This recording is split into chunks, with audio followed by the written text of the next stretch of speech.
What is up, everybody? It's Animac here for AnimeUproar, and today is the day that Black Clover finally went all out. The Spade Kingdom arc has been building up to this for months and months, and now the unthinkable finally happened. Lucifero himself has emerged from the underworld in his true form. On top of that, he has already demonstrated unbelievable levels of power, and Asta is scared and sweating bullets. This was massive and game-changing, so we need to talk about it. If you guys enjoy our Black Clover videos and you want us to keep them coming, you know what to do. Just leave a quick like and comment. It only takes a second, but it helps with the YouTube algorithm. And if you want a completely free way to directly support this channel, just take a second to subscribe, hit the notification bell, and select that option that says all.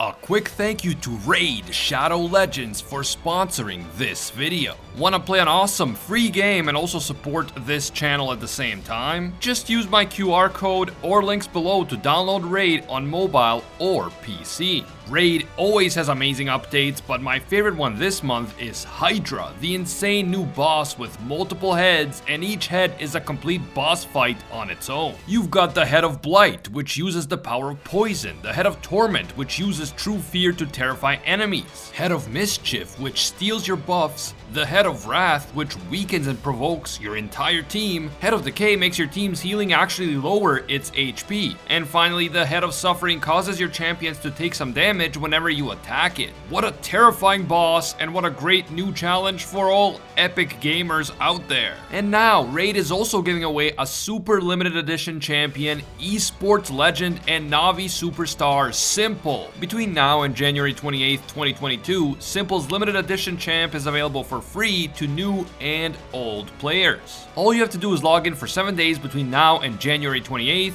but if you miss the date, you will miss out forever. Now is the best time to start playing. Just click the link in the description or scan the QR code right here. New players will get an epic hero Tyrell, 200,000 silver, 1 XP boost, 1 energy refill, and 1 ancient shard. You will find your rewards here in your inbox for the next 30 days only. Finally, this video will of course contain Black Clover manga spoilers, so please proceed with caution. You have been warned. So, in the previous chapter, everything was looking pretty daijobu for our heroes. With the Lucifero monster destroyed and Yami and William liberated, the Qliphoth could no longer remain open, and so theoretically, the battle should now end. I mean, there might be a few low and mid-ranked devils who came in from the underworld earlier on, but they would be taken care of pretty easily. However, we all knew that this was not the end of the big battle, and certainly not the end of the arc. If you watched my previous video about the last chapter, I said that it was highly unlikely that the battle would actually end here. Then I said that Lucifero must have already managed to manifest in some way, so even if the Qliphoth does close, the battle will still continue. I mean, again, we can't forget that Seke is a part of this fight, and we haven't even seen a tiny fraction of his true power yet.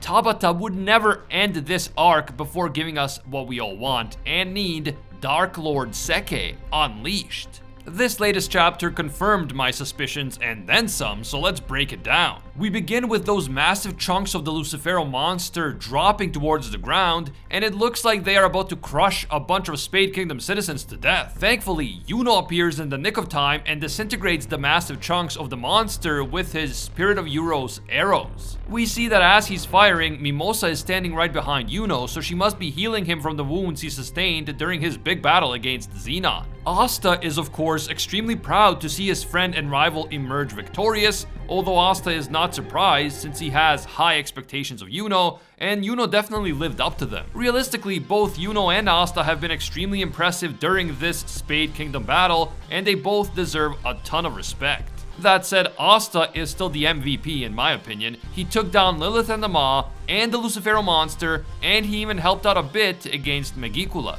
That is actually insane when you think about it. Asta's progress has been absolutely incredible, and before this arc he was nowhere near this strong, so it's just crazy. Then we actually get like half a page focusing on William, and we see Patri jump up and grab him before he falls to the ground. William appears to be conscious as he weakly says Patri's name, and that is it.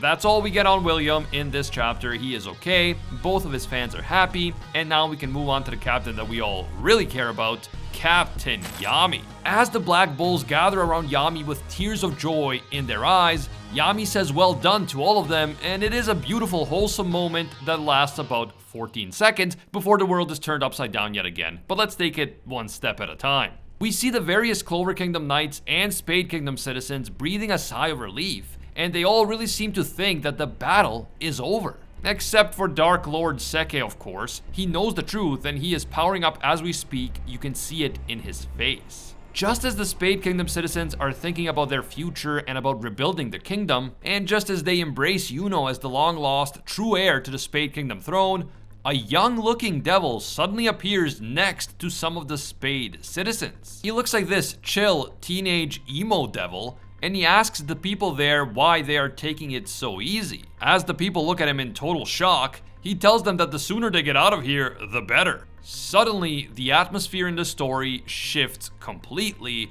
and Nacht, who is near where that emo devil has manifested, realizes that this devil must be the supreme devil from the second level of the Qliphoth. This devil then casually tells everyone that Lucifero's manifestation has managed to make it halfway through from the underworld. And in that moment, the remnants of all of that dark, evil magic seem to morph into an absolutely terrifying figure. This devil has long white hair, 4 curved horns, 4 bat-like wings, and he is definitely something straight out of a horror film. The devil looks up and points to the people, and then he says in a terrifying voice that the heads of those people are raised far too high.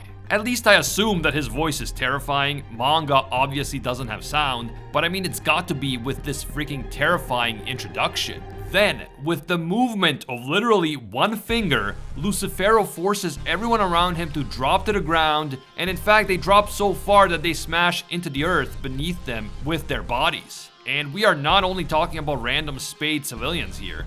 Overpowered Clover Kingdom mages like Fugolion, Nozel, Rill, Charlotte, and others have also dropped to the ground, or I guess halfway into the ground, and we see that even the Spade Kingdom houses in the area have collapsed. And this is what Lucifero was able to do with his gravity magic by moving just one single finger. Oh, and yeah, this is him at only half his power because he only halfway manifested into this world. That is absolutely freaking insane. Like, what? I didn't see Mereoleona there specifically, but if she too was taken down so easily by Lucifero and she managed to defeat an ancient giant demon on her own, then Lucifero's power is absolutely off the charts. This has completely changed the power scaling game in Black Clover in the span of just a few panels. Wow. Asta seems as shocked as the rest of us, and he hurries back to see what happened. Oh, and by the way, Asta is no longer in his Devil Union mode. He is back to normal, and Liebe is once again in his chibi form and resting on Asta's shoulder. I'm not sure if Asta deliberately stopped using Devil Union to conserve his energy, or if his time is already up, but it's safe to say that if Asta can't go back into Devil Union for another 30 minutes, then everyone is absolutely screwed.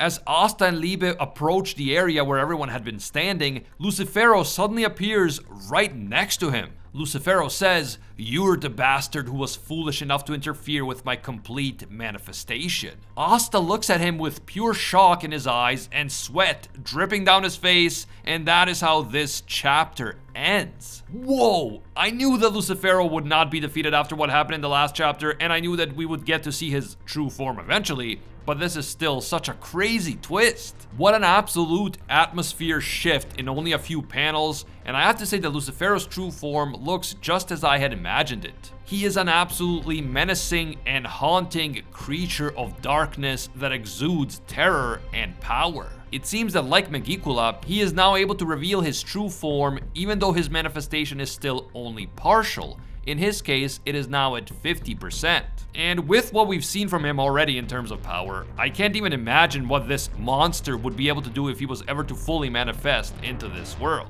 I'm not gonna lie, this looks really bad right now for everyone involved, because if Asta is out of Devil Union and literally everyone else has been KO'd by one of Lucifer's fingers, then our heroes do not stand a chance. Unless Seke is finally done powering up, because then Lucifero will meet his match. Oh, and I know that a bunch of you guys think that I'm just memeing when I say this Seke stuff, and you probably think I'm taking it too far, but no, I'm 100% serious. Seke is the GOAT. Definitely let me know what you guys think will happen next, because I just don't see how anyone will be able to take down Lucifero after what we've seen in this chapter. We of course have to assume that Asta will find a way to keep fighting. We have to assume that Yami and probably Mereolona will also find a way to resist his gravity and start fighting back as well. And of course Seke, that goes without saying. But will any of it matter against such a freaking monster? One potential wildcard is that emo Supreme Devil, who seemed way less vicious than the other Supreme Devils we've met, and who, by the way, seemed a lot more human-like in terms of appearance than the other devils. To me, he looks more like Sacre than he does, say, Zagred or Lilith and Nama. The emo devil even told the Spade citizens to try to escape to safety, and that definitely caught me by surprise. Was he just messing around like he was trying to toy with his prey, or could he really be a different kind of devil? We know that not all devils are necessarily evil, and not all of them are big fans of Lucifero, so perhaps, like Liebe, this devil actually dislikes Lucifero, and maybe he might even turn on Lucifero if the opportunity arises. I mean, that is heavy speculation at this point. It is a big stretch given that we know almost nothing about the emo devil, but I would love to hear your thoughts down in the comments below, both about the emo devil and Lucifero, and what's gonna happen next. If you guys enjoyed this Black Clover video and you want to see more in the future, you know what to do. Leave a quick like. It only takes a second, but it really helps with the YouTube algorithm. And if you're new to AnimeUproar, or maybe you watch our channel but you just haven't taken the time to subscribe yet, make this the video that you subscribe, hit that notification bell, and select the option that says all. If you don't do that, you're still gonna miss a ton of our videos, even if you are subscribed. It's just how YouTube works. You can also hit me up on Twitter and Instagram at AnimeUproar. As always, thank you guys so much for watching, and until next time, see ya, Space Cowboys!